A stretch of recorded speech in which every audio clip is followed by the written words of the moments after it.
She lost 40 kilos plus. Is it possible to lose it? So if it's possible to lose this weight, can you lose 5, 10, 20, 30? Absolutely. Karibu Ashley. Phyllis from Kisumu. Phyllis, welcome, welcome, welcome. Nairobi, Caroline from Nairobi. Welcome, Caroline. UK is in the house. Shirley. Fatima in Nairobi. iPhone Nairobi. Zambia is in the house. Donholm, Jacaranda, Karibu Sana. I want you to be present as we are going through this class. I want you to have your book with you. I want you to have your pen and paper because it's going to be a very interactive class. I want to make sure that you're getting value. I want to make sure that you're living with something. Over the years I've coached and I know what the truth is about fat loss. I'm going to be showing you the mistakes not to make when you're on your own quest to lose fat. I'm also going to be showing you why sugar is the thing that is holding you back from your own fat loss. I'm going to be showing you how to reduce your sugar cravings. I want you to start with who do you want to become? And in fact, let's just go to the end of this year, December 31st, 2024. When you look back, who are you that person? Who is the girl that has shown up in the whole of 2024? The lifestyle you want, because you are now becoming the designer of the life that you want. That means you are focusing on your desires first. So you're saying, this is my life and this is who I want to become. And I want you to be as selfish as possible because we're not being selfish. We tend to hold back whenever we're thinking about ourselves, isn't it? We tend to hold back whenever we're thinking about, I want to be this person. I want to do this. How many of us tend to hold back because we're like, oh my God, is that too much? Am I asking for too much? Yes. I want you to ask for too much of yourself because you have given too much of yourself to other people. It feels a little bit uncomfortable. Go ahead, girl, that is exactly, you are on the right path. You need to feel uncomfortable because for you to have this healthy, sustainable lifestyle, have a body that you're comfortable in, have a body that you love, have a good relationship with food, it's going to start with you loving on yourself 100%.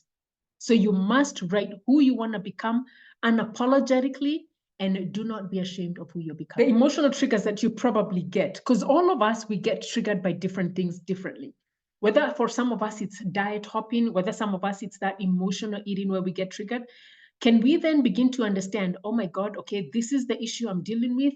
I need to deal with that issue, but then be able to not use food as a crux. I want you to, as you're executing, to create mile markers. You've got to ask yourself, is what I'm doing, am I feeling like I'm in balance? And balance for me has to always be mind, body, soul, psychology. Like I feel like I have everything that I need. I am eating in balance. I am eating all the foods that I love. We're not saying that's all you're eating, but there's an element of moderation and balance, and you're going to know. And so for me, this is where the whole concept of BCM comes in. I've already told you why you don't want to go through that restrictive diets and why you want to embrace balance, consistency, and moderation. There's a girl who wrote to me actually on Instagram and she's like, you know, coach, I've not been doing 10K, but I've been doing 5K. But then she goes, oh, but it's not getting to 7K. And I say, girl, it doesn't matter. Don't sweat it. If that's what you can be able to do right now, do that. So for you, it's to ask yourself, your cake, your body. What's missing? Are you going to compare your life with anybody else because you're looking at where they are and then you're saying, oh my God, they are so far ahead. Look at me. Or maybe you could say, we started at the same time. Now look at where I am. You don't know the process. You never know what anybody has gone through to get their own transformation. You don't know. Listen, I mean, people are buying stuff to put in their bodies. No shame, but that's the whole point. We're looking at people and we're like, I want to be like her. But what we're forgetting is, what have they done to get there? And so the question is, the minute you find yourself, your mind going and you're beginning to compare yourself with other people, you just got to begin to ask yourself, okay, what do I need to do for myself? Because what that does is the minute we begin that comparisonitis is what I like to call it, is that's when now you begin to diminish yourself. You're not focusing on yourself and you're not focusing on the things that you would need to do. And the key is, you are your best investment, girl. You are your best investment. Because if you are not well, nothing will ever go well for you.